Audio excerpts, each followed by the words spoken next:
everybody, this is Ogre Boy, and I'm going to be joined by Big D from Big D's Entertainment Rankings and Reviews, and we're going to be reviewing the 2015 movie Inside Out. So, this movie follows Riley, who is growing up and is uprooted from her Midwest life when her father starts a new job in San Francisco, and Riley's guiding her emotions, joy, fear, anger, disgust, and sadness, who live in headquarters in the control center of Riley's mind, where they help advise her through everyday life and try to keep things positive, but the emotions conflict on how best to navigate a new city, house, and school. So before I get into my part, I'm going to let Big D do his part, so take it away, Big D. Hey everyone, this is the Big D here, and I'm going to be collabing with Ogre Boy again. This time we're going to be talking about Disney and Pixar's 2015 coming-of-age flick, Inside Out, which I thought was a pretty good film.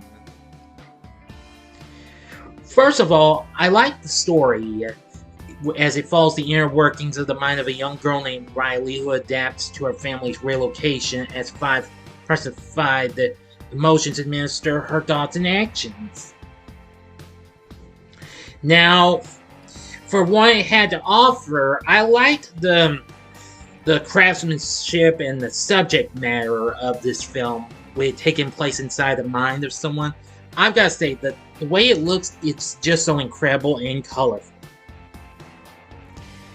Now next, I like the characters we get to see. Of course, those are joy, sadness, fear, disgust, and anger. Those are pretty good characters and what have you, aside from what we see outside, like the little girl Riley. Now I liked the story for this, the plot and what have you, with all of this great stuff that I've seen in the mind of Riley, like, well, I don't know, the mag tubes and the recall tubes and other things. There are some other things around Riley's mind we see the emotions in, like, let's see, the train of thought and the memory dump, plus a lot of other places in there. That's just what this film's so incredible. There's also some additional voices I didn't know of, including, let's see, Paula Poundstone, Bobby Moynihan, heck, even David Goells and Frank Oz. You may know a couple people who worked on the Muppets, you know. Also, we have Diane Lane and Kyle MacLachlan voicing Riley's mom and dad. We even have Flea from the Red Hot Chili Peppers, and of course, someone who's no stranger to voicing characters in the Pixar films, John Ratzenberger. Now for the score for the film, Michael Giacchino, who of course has composed the scores for several Pixar films, I must admit he did an exceptionally good job on the score and what have you. So with everything said, I think Inside Out definitely ranks as a very good Pixar film, and what have you, to go along with the ranks of, and the likes of Toy Story and heck, even The Incredibles, and even Up and Finding Nemo.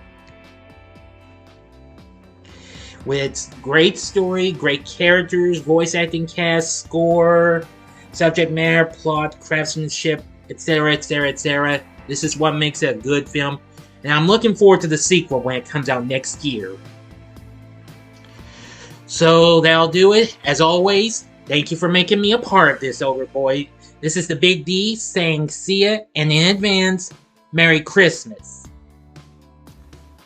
Thank you, Big D. It's great to have you on here as always, and Merry Christmas to you as well, and everything. I hope you have a great one and everything. And so I'll go ahead and get into my part. So I think this is truly one of the greatest animated movies of the last 10 years. I think this actually might be my second favorite original animated movie from the last 10 years after Frozen, which is crazy. This is the last year I can say of the last 10 years for Frozen, because starting just a couple weeks from now, it'll be almost 11 years since Frozen came out.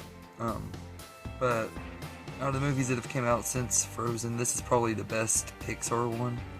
for sure. As far as animated ones go, this movie is just absolutely great. I absolutely love it. I love the characters. Joy is a really lovable main character, but all of the other emotions are great too, especially, I really like anger. I think he just cracks me up a lot. Sadness is just a whole mood and everything. I think everybody can relate to her at some point or another, but I think you can really relate to all of the emotions at some point or another and everything. And I love Fear too, who's voiced by Bill Hader, who's just a really great comedic actor. And Disgust is lovable too. All of the emotions are great too, and I think the voice cast is really excellent for all of these main characters and stuff. As far as the humans go, Riley is excellent. She's a really lovable character, and everything, and her parents are really likable too. I love them, and the emotions in their heads are pretty funny too. There's this really fun sequence at the end of the movie where you see like the emotions in different people's heads, mainly the parents, and then this boy that Riley meets, and then there's a part where you see this cat and dog and you see their emotions and stuff. It's just really, really fun stuff, everything, and Pixar just does such a great job with this movie. And the story is just absolutely amazing. It has such deep and complex themes and stuff, but it's told so well and everything. And like every time I watch this movie, it feels like a therapy session that I didn't know I needed and everything. I remember the very first time I saw this movie, it was an emotional roller coaster, and it still is to this day. Every time I watch it, almost, or about 8.5 years later, I still love this movie just as much as I always have and everything. And has so many great moments and stuff.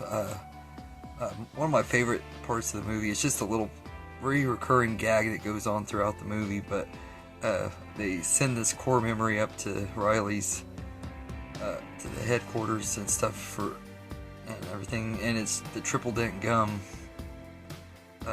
theme song from a commercial that she gets stuck in her head and stuff. I just absolutely love that, and it cracks me up. It's like, that's a good way to think of like how you get songs stuck in your head. It's just really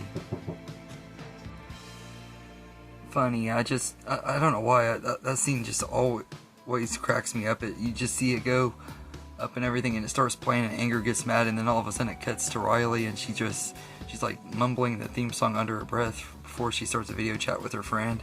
I don't know why, but that scene just always cracks me up and everything. But there's a lot of other fun moments too when they go in the abstract part, memory part, where they're trying to go through this shortcut and everything. Bing Bong's leading them through this little thing, and there's a sign that says danger, but none of them really comprehend what the sign means and stuff. I guess they can't read very well. I don't know. Maybe it's because they're in the mind of a kid. I don't know. But I thought that part was always really funny and stuff too, and everything. And the animation in that scene is pretty cool too, how they just morph into these different type of shapes and everything. That was pretty cool. And then they go into then you get to the really heartbreaking part where Joy and Bing Bong are trying to get out of this pit before they are completely forgotten by Riley altogether and everything, and they're on this wagon that Bing Bong has that can fly. They're trying to get it to fly up to the top of the cliff so they can get it out of there and everything. And Bing Bong sacrifices himself because he knows that he's weighing the wagon down too much and everything. So he sacrifices himself so that Joy can get back up there, so that Riley can feel Joy again, because he's her imaginary friend and everything. It's like he was a trooper, he was a true friend and everything. Bing Bong was a lovable character. And every time I watch that movie, it just really hits me in the feels and everything during that part. Just Bing Bong sacrifice is just one of the best things about the movie. It's really sad and everything, but because he's such a lovable character. I really hope that Inside Out 2 doesn't somehow find a way to bring Bing Bong back. That will really tick me off and everything, because he had a really great character arc and story in this movie, and there was nothing else they can really do with Bing Bong that could bring him back in a satisfying way, in my opinion. Unless Pixar can prove me wrong on that, but I don't even know that they will bring him back. I mean, unless he has like a cameo as a flashback or something. Now, I could accept that at least. But I think this is just a really, really well done story. And like I said, the the voice casts are great. Amy Poehler as Joy is excellent too, and I can't remember the actress's name who does the voice of Joy. She's great too. And like I mentioned, I love Bill Hader as Fear. He's just absolutely hilarious. One of my favorite comedic actors. And Lewis Black as Anger is really good too. Mindy Kaling does the voice of Disgust, and she's great. And everything. So I think it has a really great voice cast. And I had totally forgotten, either I'd forgotten or I just didn't know Diane Lane did the voice of Riley's mom in this movie. Everything. When I was watching Big D's part of the review and he mentioned that, I was like, I actually did not know that was her, or I either knew and forgot, or I didn't know. I honestly don't remember which one it was. That obviously was not a core memory for me. But this movie also likes to make me think and stuff like what would be core memories for me, like certain moments of my life would and everything. And like this year, there's been 2 or 3 times I've had stuff happen and everything this year or throughout this year, and I kept thinking, this is creating a new core memory.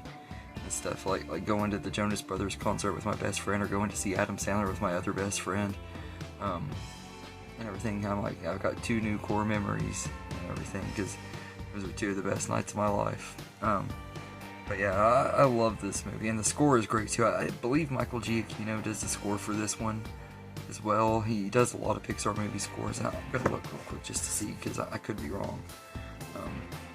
Yeah, he does. Okay, yeah, I was right. Yeah, he does an excellent job. I thought it was his because it sounded like his style and everything, and it fit the movie really well. So he did an excellent job with the music in this movie and everything. And like I said, this is just it has a lot of heart and humor and stuff, but there's some really sad moments too, and it has kind of a bittersweet ending and stuff. Joy and Sadness finally get back to Riley's headquarters and stuff, and are able to get her back on track and everything. She's not fully happy, but you can tell that since Joy is back in her up there and everything, and all the emotions have learned how to work together better, and sometimes they have to mix the emotions together to make Riley work. And I thought that was a really cool concept and everything, and I really love this movie. I think that Inside Out is just an amazing movie. The animation, like I said, is just absolutely gorgeous. Some of the best from Pixar and everything, although they never really failed to give us great animation and everything. And there's not much else I can say about this movie that I haven't already said. I'd just keep repeating myself and really repeating what others have said. A lot of people would say this is easily one of Pixar's best movies. It's definitely probably my favorite one that's not a Toy Story movie out of the 2010s decade, because I will say that the Toy Stories and Finding Dory are all really great sequels, and The Incredibles 2 was great too, but the 2010s only had a few original movies and stuff, and I feel like this one is easily probably the best one out of the original movies from the last decade. This one and Coco, which I can't wait to talk about that one too, because I haven't reviewed that one yet either. But this movie is just great and everything, and like the best of the Pixar movies that I've said a million times for other Pixar movies, I'd give this one a 10 out of 10 easily. I have no negatives with Inside Out. There's nothing. I kept watching it and trying to think of things that I could give little negatives on or nitpicks or whatever, but I just don't have any. This movie is just a perfect movie, and I honestly feel like it was robbed of being nominated for the Oscar for Best Picture in 2015. I honestly think it not only should have been nominated, it should have won, because it's easily the best movie that came out in 2015. Although, if you would have asked me this time in 2015, I would have said The Force Awakens, because I love that movie at that time. But this movie definitely holds up better than The Force Awakens and everything, and it's still just an amazing movie. And Pixar has a lot to live up to with Inside Out 2. Everything. It's one of those movies I always felt like could be worthy of a sequel. Don't know if it really needs a sequel, but we'll see where it goes. I trust Pixar enough, because I never wanted a sequel to Finding Nemo, and they gave me one that was almost as good as it to me, and I love Finding Nemo. So I feel like this one is definitely a movie that could benefit with a sequel. It's just really hard to say, but I just really hope they don't bring Bing Bong back. That's the only thing that I don't want out of Inside Out 2. The rest of it, I don't really know what to expect. I just hope they give me a good story everything. And even if it's not as good as this one, because that's setting the bar way too high, expecting it to be as good as this one. I just hope it's a really good sequel and an entertaining and fun movie. That's all I really want out of Inside Out 2. But it does have a lot to live up to. So, anyway, thank you for watching. I hope you enjoyed this video. And thank you again, Big D, for being on here. It was great to have you as always. And everything. And I just want to say Merry Christmas, everybody. Hope you guys have a great holiday. And have a good day, everybody.